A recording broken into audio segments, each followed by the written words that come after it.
안녕하십니까, 용팔1년소의 이승규입니다. 저는 여러분께 새로운 코너, 용팔 뉴스 혹은 용산 뉴스라는 코너로 여러분께 다가갈 생각인데요. 어떤 코너냐면요, 제가 실제로 보고 느낀 것들을 여러분들께 전달해 드릴 수 있는 그런 코너가 될 수도 있고요, 한 달 또는 한 주 동안 있던 IT 뉴스들을 여러분께 소개시켜 드리는 그런 코너가 될 수도 있고요. 좀 어설픈 면도 있겠지만 그만큼 여러분들이 좀 따스하게 봐주시면 정말로 감사하겠습니다. 오늘 전할 뉴스는요, 용산에 있는 소식인데, 사실 용산에 있는 소식이라고 하면 그렇게 밝은 것만은 없어요. 더 시설적으로 말씀드리자면 우울한 뉴스밖에 없어요. 어떤 뉴스가 있느냐, 용산에 사람이 없다는 뉴스가 있습니다. 이거 진짜 별로 안 좋은 건데, 용산에 사람이 없다는 거는 한 일주일에서 2주일 정도 된 얘기예요. 제가 다니고 있는 회사가 창립 13주년 정도 됐거든요. 연식은 오래된 그런 구멍가게입니다만 창립 이래 최고의 적자폭을 보고 있어요. 지금 엄청 안 좋아요. 오늘만 하더라도 제가 설날 떡값 받았거든요. 이제 인센티브를 받았는데 부장님이 주시는 손이 벌벌벌 떨리면서 승규야, 이거밖에 못 줘서 미안하다, 이렇게 말씀하시더라고요. 저도 참 걱정이 많이 됩니다. 손님이 왜 없느냐? 바로 30 시리즈 3000번대 RTX 지포스 시리즈의 물량 부족 때문이고요. 이 물량 부족은 1650이랑 1660에 대한 물량 부족을 역시 야기시켰으며, 1660과 1650이 없으니까 1050 Ti까지 부족한 그런 상황입니다. 그래서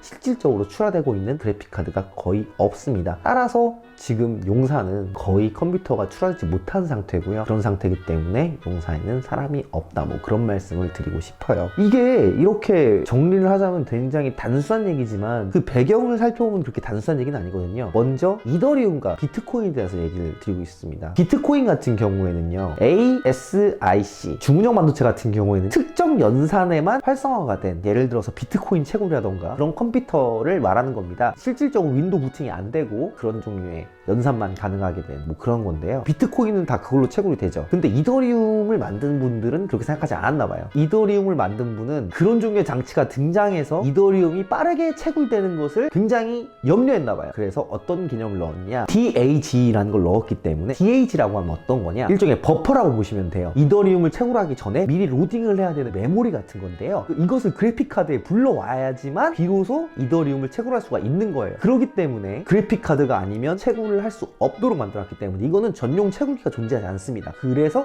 그래픽카드가 아직도 팔리는 거예요. 그렇다면 이더리움은 왜 가격이 올랐느냐? 코로나 얘기를 안 할 수가 없어요. 코로나 때문에 소비가 위축되고 매출을 못하고 가게 장사는 더 안 되고, 그렇기 때문에 세계 경제를 내비두게 되면은 대공황이 올 수밖에 없죠. 그래서 미국 같은 경우에, 그런 강대국 같은 경우는 어떻게 조치를 취하느냐, 돈을 찍어내서 시장에 무한정 풀어요. 그렇게 되면 어떻게 되느냐, 일단 경제가 강제로 활성화가 돼요. 그렇게 되면은 이제 이 많은 돈들이 어디로 가느냐, 부동산으로 가고 주식으로 가요. 그래서 전 세계적으로 부동산이 오르고 주식이 오르고 있습니다. 지금 대한민국도 코스피가 3천이 넘었죠. 그리고 이 돈들은 어떻게 되냐, 하수구인 비트코인까지 흘러갑니다. 비트코인까지 흘러갔기 때문에 지금 비트코인이 사상 최고치를 기록하고 있고, 이더리움도 그 영향을 받아서 상당히 높은 가격이 차지되고 있는 것이죠. 이거 굉장히 중요해요. 이따가 또 말씀드릴 건데, 3070 하나가 약 55MHz/s일 거예요. 아마 채굴을 하게 되면은 한 달 동안 얼마를 벌 수 있냐, 3070 하나로 약 22만원 정도를 벌 수 있다고 합니다. 지금 이더리움 시세로 할 때. 이거는 매번 변동되는데 아마 이더리움 가격이 오르고 오를 테니까 이게 실제로 여러분께 편집돼 가지고 방송에 나갈 때는 조금 더 오른 가격일 수도 있고 조금 더 내린 가격일 수도 있겠지만 아마 조금 더 올랐을 거예요. 그러면은 지금 3070이 얼마죠? 에스모 유튜버, 굉장히 그 권위가 있는 프라임 95를 좋아하시는 그 유튜버 분께서 80만원대 중반에 받으셨다고 하셨나요? 그렇게 받으셔가지고 일종의 고발을 하셔가지고 난리가 났었죠. 근데 그 고발한 리스트 중에서 저희랑 거래하고 있는 총판도 있더라고요. 어딘지 말하면 제 목숨값 위태로우니까 따로 말하진 않겠습니다. 하여간 저희가 마지막으로 원가로 받았던 거, 원가 공개하겠습니다. 이거 잘 안 하는 건데 90만 3천에 받았습니다. MSI 최상위 모델이긴 한데요, 3070 모델을 90만 3천 주고 받았습니다. 세상에 너무 놀랍죠? 와, 이거를 받고 팔아야 되나 싶은데, 근데 채굴업자들은 이 가격에도 삽니다. 왜냐? 아니 해봤자 5달만 굴리면 원가를 찍으니까 22만원씩 벌어주니까 하나당. 이게 굉장히 재밌는 지점이에요. 그래서 채굴업자들은 지금 3070 가격이 오히려 너무 저렴하게 느껴질 겁니다. 그래서 계속해서 살 겁니다. 이게 왜 끔찍한 일이냐, 그래서 3070이 없다, 구하기 어렵다 라는 인식이 퍼지고, 그 인식이 퍼지면 사람들이 점점 더 용산을 안 온다는 것이죠. 이 얘기를 하기 위해 가지고 지금까지 좀 말이 길어졌던 건데요, 컴퓨터라는 거는 차와 같은 거라서, 예를 들어 내가 소나타를 샀는데 좋다, 뭐 제네시스를 샀는데 좋다 라고 해서 그 소문이 퍼지면서 소비자한테 인식이 퍼지면서 점점 더 많이 구매를 하게 되는 경향이 있죠. 컴퓨터 똑같습니다. 소수의 소비를 리딩하는 소비자가 더 많은 따라가는 유저들, 대부분의 메인스트림 시장을 이끌어가는 소수의 유저들이 3070을 살만 살만하다고 느껴야지만 사람들한테 살만하다고 얘기를 하고 3070을 사기 때문에 컴퓨터 시장이 유지가 되고 그런 겁니다. 모든 컴퓨터 시장이 다 그래요. 근데 지금 컴퓨터를 조금 아신다는 분들은 당연히 똑같은 말씀 하실 거예요. 지금 그래픽카드 시장이 미쳐있다. 지금 메모리 가격이 미쳐있다. 지금 사는 거 아니다. 이렇게 얘기를 할 거예요. 저도 제 지인들한테 그렇게 얘기를 합니다. 왜냐면 양심적인 용팔이기 때문에. 그렇게 되면 사람들이 과연 용산에 오겠습니까? 안 오죠. 그래서 지금 저희가 괴멸적인 상태입니다. 실제로 용산에 어느 정도 사람이 없냐면요, 선인상가 21동이라고 하죠. 2층에도 사람이 별로 없어요. 이게 얼마나 놀라운 얘기냐면요, 용산 전자상가가 생기기 시작한 이래 이런 적이 한 번도 없어요. 난지상가 14동에서 넘어오는 과학동화 천문대가 있는 C 사이트가 본사로 있던 그 건물에서 넘어오는 횡단보도 있지 않습니까? 지금은 GS25랑 카페가 있는 곳, 거기가 90년대만 하더라도 가장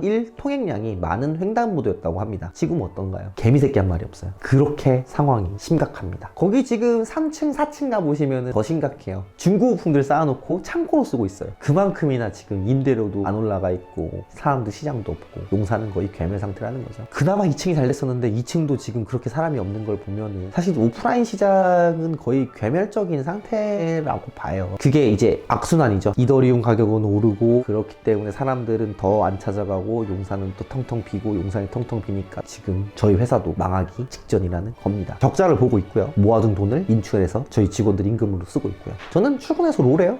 롤을 하면서도 가시방석에 앉은 롤이죠. 너무 우울한 얘기네요. 구독, 좋아요. IMM 인베스트먼트라는 회사가 있어요. 그 회사가 최근에 드디어 낮은 상가를 전부 다 인수했습니다. 나무위키 발소스기는 한데 2021년까지 낮은 상가에 있는 모든 임대하고 있는 임차인들을 내보낼 계획이라고 하더라고요. 그게 용산이 망하는 이유의 기업적인 이유가 될 수 있을지언정 IMM 때문에 용산이 망하는 게 아니에요. 저는 선인상가에서 일 안 해요. 선인이 망한다는 거를 저만큼 객관적으로 얘기할 수 있는 사람도 많이 없을 겁니다. 그래서 용산 상인 여러분들도 정말 진짜 갑갑하실 거예요. 그리고 그런 종류의 3070에 국한된 얘기만도 아닌 게 또 이제 소비가 촉진되는 이유 중에 하나가 기술 발전이 판매를 촉진할 때가 있어요. 소비를 촉진할 때가 있어요. 어떨 때가 있냐? 예를 들어서 신규 CPU가 출시되거나 신규 그래픽카드가 출시될 때, 예를 들어서 3080이 막 출시됐을 때 최초로 출시된 게 3000번대에서 3080이었죠. 그때 사람들 막 몰려와가지고 3080 어딨냐고 자꾸 난리도 아니었어요. 그런 식으로 기술 발전이 신제품 출시가 소비를 이끌 때가 또 있거든요. 메인스트림 시장이라고 하시면 여러분들 흔히 아시는 코어 i3, 5, 7, 9 시리즈예요. 이번에 인텔의 새로운 11세대가 곧 있으면 출시됩니다. 이 11세대가 굉장히 실망스럽죠. 또 14나노입니다. 이번에는 10나노를 백포팅해서 14나노로 나온다고 하는데 그래봤자 이번에는 i9도 8코어라고 합니다. 물론 싱글 스레드 성능 같은 경우에는 기존의 10세대보다 좀 더 좋을 거예요. 라이젠보다도 좋고 뭐 그렇게 벤치마크가 나오고 있으니까. 그런데 이것들은 결국에는 풀 HD 하드코어 게이머들한테만 어필을 하고 연산력으로 승부를 보는 것들은 또 라이젠한테 빌리게 되니까 기술 발전이 별로 없다 보니까 그렇게까지 소비를 촉진하지 못할 겁니다. 그리고 이번 같은 경우에는 인텔이 그렇게 시장 지배력이 없는 상황임에도 불구하고 400번대 칩셋을 제한적으로만 지원하고, 방금 뉴스 기사를 봤는데 Z40도 제한적으로만 지원한답니다. 소비자들은 배신감을 굉장히 많이 느낄 것 같아요. 이번 인텔의 행보에 대해서. 아직까지 인텔이 먹고 살만하다고 보시는 분들도 있더라고요. 저도 그렇게 생각합니다. 아직까지 상당히 먹고 살만한가 봐요. 이런 강짜를 또 부리다니. 물론 기술적으로 좀 불가능할 때도 있겠지만 그래도 사실 이번 11세대에 i5 이상급들이 지원이 안 된다고 하면 이해를 해요. 근데 i3 이하는 재탕일걸요? 재탕임에도 불구하고 호환이 안 되게 한다는 거는 소비자 기만이죠. 이거 한국 기업이 아니기 때문에 인텔 욕하는 것 정도는 뭐 저 당당히 얘기할 수 있습니다. 그럼 안 됐어요. 그리고 30 시리즈가 가격 더 오를 거죠. 왜 오르냐? 일단 뭐 관세 오른 건 다 아실 거예요. 관세 오른 건 아실 텐데 최근에 마이크론 공장이 불이 났대요. 또 마이크론 공장이 어디에 또 불이 났냐? GDDR6X를 생산하는 마이크론 공장에서 불이 났다고 합니다. 이게 왜 중요하냐? 마이크론만이 3000번대 시리즈의 VRAM을 독점 공급하고 있었으니까 그게 문제라는 거죠. 3000번대 시리즈가 더 안 나오게 됐습니다. 이게 말이 됩니까? 지금까지도 안 나왔었는데 더 안 나온다는 게 저는 믿어지지가 않습니다. 그리고 인텔 같은 경우에는 이제 또 TSMC 캐파를 쓸 거니까. 또 AMD CPU를 생산하는 라인 쪽에서도 또 그 파일을 나눠 가질 걸 생각이 되고, 그렇게 되면 반도체 가격이 그렇게 예전 같진 않을 거예요. 계속 오를 거고, 그럼 용산 또 가격 경쟁이 들어가고, 이렇게 PC 시장이 안정화가 되려면은 비트코인으로 뿌린 정부들이 찍어낸 돈을 회수하는 시기가 올 텐데, 회수를 하거나 아니면 덜 찍어낸다거나 그렇게 돼야지만 비로소 비트코인 가격이 내리고, 비트코인 가격이 한참 내려서 다시는 올라갈 기미가 안 보일 때쯤 해서 이제 그래픽 카드들이 쏟아져 나올 텐데, 시장에 그때가 과연 올까요? 제가 볼 때는 그런 연유로 인해서 용산은 올해를 넘길까? 모르겠어요. 진짜 엎친 데 덮친 격이죠. 이런 종류의 최악의 상황이 용산에게 있었는지 모르겠습니다. 뭐 인문계가 위기다, 뭐 이공계는 위기가 일상이었다, 이렇게 얘기하는데 그런 건 위기도 아니죠. 이거는 거의 절망적인 수준입니다. 절망적인 수준. 용산에 오프라인몰이 없어진다는 것은 상당히 아쉬운 일이기도 해요. 좀 보면 역시 쟤도 용팔이구나, 쟤도 어쩔 수 없이 용산 오자구나 이렇게 하실 텐데, 용산엔 AS 센터와 총판들이 몰려있기 때문이죠. 예를 들어서 에즈윈도 용산에 있고, CS 이노베이션도 용산에 있고, 뭐 여러 가지들 다 용산에 있으니까. 삼성 같은 경우도 최근에 탈용산했습니다. 삼성의 전자랜드 A 센터가 없어졌어요. 어디로 갔냐? 숙명여대 그쪽? 삼각지역 쪽? 그쪽에 있을 거예요. AS 센터들과 총판들이, 그리고 유통사들이 점점 탈용산을 할 거란 말이죠. 용산이 없어지면. 그러면은 이전처럼 컴퓨터 본체가 고장났어요, 종합적으로. 그러면은 그것을 다 분해해가지고 하루 종일 용산 돌아다니면은 하루 만에 해결이 됐던 때가 있었어요. 뭐 지금도 그렇죠. 이제 과거형 거 남을 겁니다. 과거엔 그랬었다. 용산에 모든 게 다 모여 있었다. 그리고 용산에서 금방 구하고 없는 제품들을 총판에서 떼오고 막 그게 됐었는데, 앞으로는 안 될 수가 있다는 거죠. 초대형 사이트가 아니면은 그 당일날 방문 수령으로 컴퓨터 부품들을 수령하는, 종합적인 부품들을 수령하는 어려움이 있을 수가 있을 것이다. 왜냐하면 용산이 멸망했기 때문에. 앞으로 향후 1년, 2년 내로 그렇게 될 거예요. 다만 이제 타이트한 하루 만에 되는 수리, 용산에 있는 업체에 고장난 컴퓨터를 들고 가면은 그나마 제일 잘했던 게, 오늘도 그렇게 수리했는데, 예를 들어서 오늘은 이제 마이크로닉스 파워가 고장난 고객분이 계셨는데 서비스 센터에 그걸 들고 가서 바로 교체를 받았거든요. 그런 식으로 해서 빠른 교체가 가능했었는데, 앞으로는 그게 좀 어려울 것 같다. 굉장히 안타까운 얘기죠. 그냥 과거의 유산이 하나 있는 거죠. 걱정되는 거는 용산 재개발이 또 좌초될까봐 걱정이 되기는 해요. 용산은 계속해서 재개발을 하려고 했었고, 용산 국지도시라고 들어보셨는지 모르겠지만, 그 지금 철도청 옛날 그 용산 정비한, 지금은 숲으로 된 용산 철도 정비청 부지가 있었어요. 거기 쫙, 거기를 재개발하려고 했었는데 부도가 났어요. 삼성물산이 최종적으로 부도 처리를 하면서 좌절이 된 적이 있었죠. 그런 식으로 해서 계속해서 용산 재개발은 진전이 많이 없어왔고, 그리고 이번 재개발도 그런 식으로 실패를 할 수 있을 가능성은 있어요. 가능성은 정말 미미하게 남아있는데, 그렇게 해봤자 산자가 산소 호흡기를 대고 있잖아요. 호흡을 잘 못하면은. 근데 거기서 좀 더 심해지면은 음압실을 갑니다. 음압실을 가가지고 강제로 폐에다가 공기를 빌어 넣게 되죠. 이제 그 정도 해서 연명은 좀 하겠죠. 뭐 그런 얘기를 드리고 싶고요. 구독, 좋아요.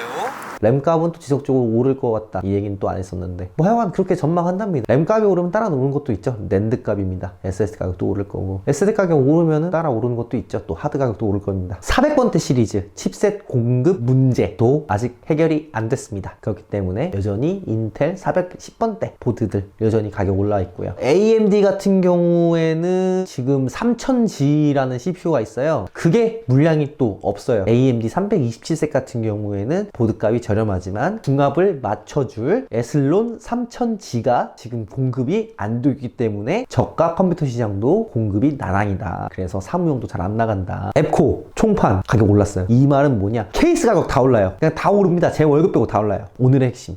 용팔이 얘기를 안 했다. 제 얘기를 안 했네요. 저 틴더 그만뒀어요. 이제 저는 가연의 정혜원입니다. 160만 원 주고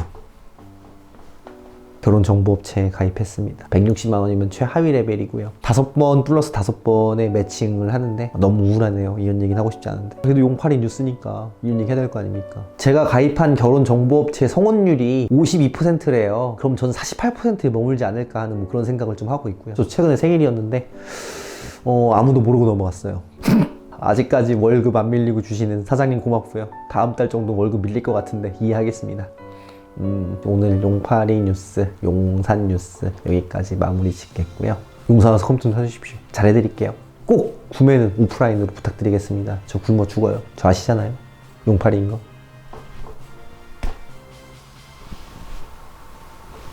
감사합니다.